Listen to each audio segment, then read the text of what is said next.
안녕하세요. BTMS 보타이맨 실버 채널입니다. 3월 20일 헤드라인 뉴스를 전해드리겠습니다.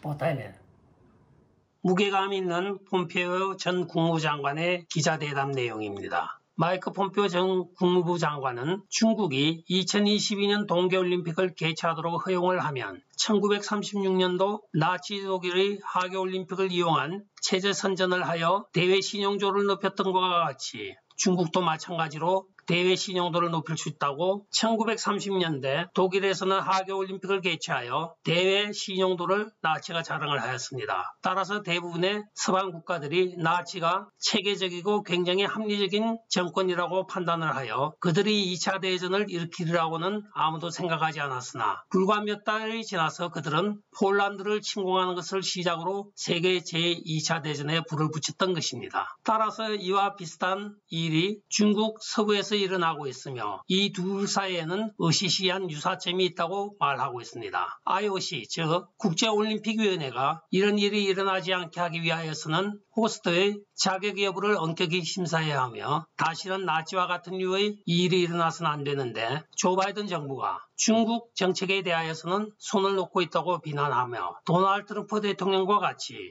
행위에 대한 책임을 필히 물어야 한다고 하였습니다. 그러나 이 정권은 그럴 의향이 없다고 하였습니다. 도널드 트럼프 대통령의 중국과의 무역 관세에 대한 이야기를 하면서 즉 거래 시에는 기본 규범을 위반할 때에는 중국에게 비용을 부과해야 한다고 하며 중국이 우리 기술과 비밀을 훔칠 때 또는 스파이와 활동을 할 때 우리는 중국에게 휴스턴 영사관 폐쇄와 같은 조치를 취하였다고 하면서 진정한 행동, 즉 실제적인 제재 활동이 필요하다고 말하였습니다. 한편 최근 조 바이든과 러시아의 플라디미르 푸틴과의 말싸움에 대하여서는 초딩 수준의 말다툼이라고 일축하고 있습니다. 미국 관세청인 USCBP에서 국토안보부인 DHS에 긴급 공수용 항공편을 요청하였습니다. 그 내용인즉 남쪽 멕시코와의 국경에 가족 단위 및 다카를 바르는 수많은 불법 이민자들이 넘쳐나므로 수용시설이 현저히 부족한 상태가 되자 북쪽 카나다와의 국경 쪽의 수용시설로 불체자들을 이동시키기 위한 긴급 항공편을 USCBP가 DHS에 신청을 하였습니다. 보고에 따르면 하루에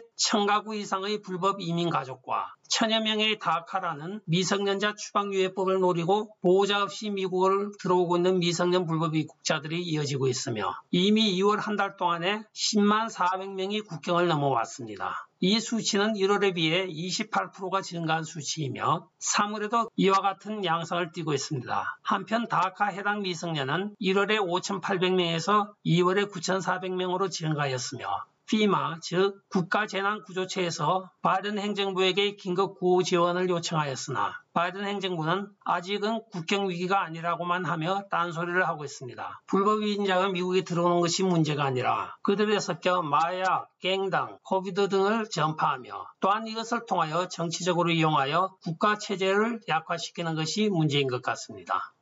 펠로시 하원 의장이 공화당 하원 의원인 MTG, 즉 메조리 테일러 그린의 탄핵 투표에 반대를 하고 났습니다. 캘리포니아 하원인 지미 고메저 의원을 중심으로 민주당 의원 중의 일부인 70명의 민주당 의원들이 자기들이 감당하기 힘든 메조리 테일러 그린, MTG 조지아주 공화당 하원을 탄핵하기 위한 소추를 하였으나 하원 의장인 펠로시가 반대를 하고 나섰습니다. 역시 계산하는 빠른 펠로시입니다. 하원 의원의 3분의 2가 찬성할 리가 없는 악수는 두지 않겠다는 속셈이고 또한 고메저가 한 일은 당 차원과는 무관하다고 지금 오리발을 내밀고 있는 것입니다. 즉 역풍을 두려워하는 것입니다. 한편 당사자인 MTG 의원은 트위터에서 계정이 블락을 당하였습니다. 이에 대하여 26만 명의 유권자들의 목소리를 잠재우려는 그들의 시도는 결코 좌시할 수 없다고 논평을 발표하고 있습니다. 일당백의 초선 의원답습니다.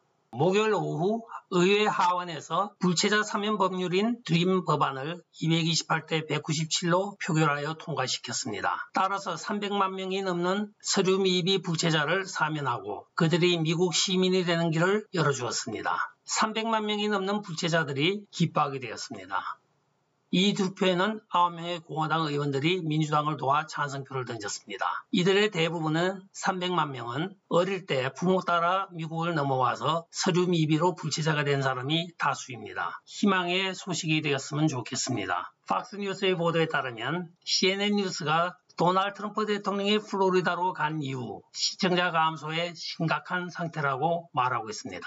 CNN은 선거 다음 날인 11월 4일부터 1월 20일까지 평균 250만 명의 시청을 하였습니다. 그러나 조 바이든 행정부 출범이 되자 시청자가 감소를 하고 있습니다. 황금 시간대인 저녁 8시부터 11시에 36% 내지 47%의 시청률이 감소한 것으로 나타나 평균 120 내지 130만 명에 불과한 시청률을 보이고 있다고 보도하였습니다. 감소 연령층은 25세부터 54세 사이의 성인들이 주로 CNN을 더 이상 시청하지 않는다고 합니다. 마이크로소프트의 억만장자인 빌 게이츠가 AMA Ask Me Any Question 세션에 참가하여 백신과 가짜고기 그리고 그가 선호하는 메럴 컴뱃 전투기 게임 등에 관하여 답을 하였습니다. 그러나 트윗을 통한 지나 잘딘의 물음에는 답변을 하지 않고 있습니다. 그 질문 내용을 들여다보면 빌 게이츠에게 당신은 세계에서 가장 똑똑한 부자 중에 한 명이면서 제프리 앱스타인이 어린 소녀들과 무엇을 하고 있는지 몰랐다고 하는 것을 믿어야 하나 하고 뼈 때리는 질문을 하고 있습니다. 그러나 아직까지 이 질문에 대한 답변은 없습니다. 나도 그것이 알고 싶다.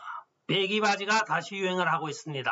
한편으로 와이드 레그 진이라고도 불리기도 하는 이 청바지가 1년 이상의 팬데믹으로 인하여 뚱뚱해진 사람들의 비만 체형을 감추려던 목적에 부응하여 다시 유행을 타고 있습니다. 넓은 통청바지를 배를 커단 모양의 패션이 20년 만에 다시 유행을 시작하고 있으며 그간에 유행하였던 스키니 스타일로는 최근 팬데믹으로 인하여 불어난 체형을 감출 수가 없어서 옛날에 헐렁한 통배기 스타일의 청바지가 유행을 타고 있다고 하면서 재택근무에 의한 편한 차림의 청바지가 요구된 것도 또 다른 요인이 되고 있다고 말하고 있습니다. JNCO 브랜드의 경우에는 150불 정도이나 브랜드들은 500 내지 1000불까지 호가를 하고 있습니다. 즉 배기 청바지의 유행이 다시 시작되고 있는 것입니다. 여러분은 옛날에 통바지 그냥 꺼내서 밑만 자르면 됩니다. 꿀팁입니다. 끝까지 시청해 주셔서 감사합니다. 좋아요, 구독, 알림 그리고 공유 부탁드리고 댓글 부탁드리겠습니다. 안녕히 계십시오.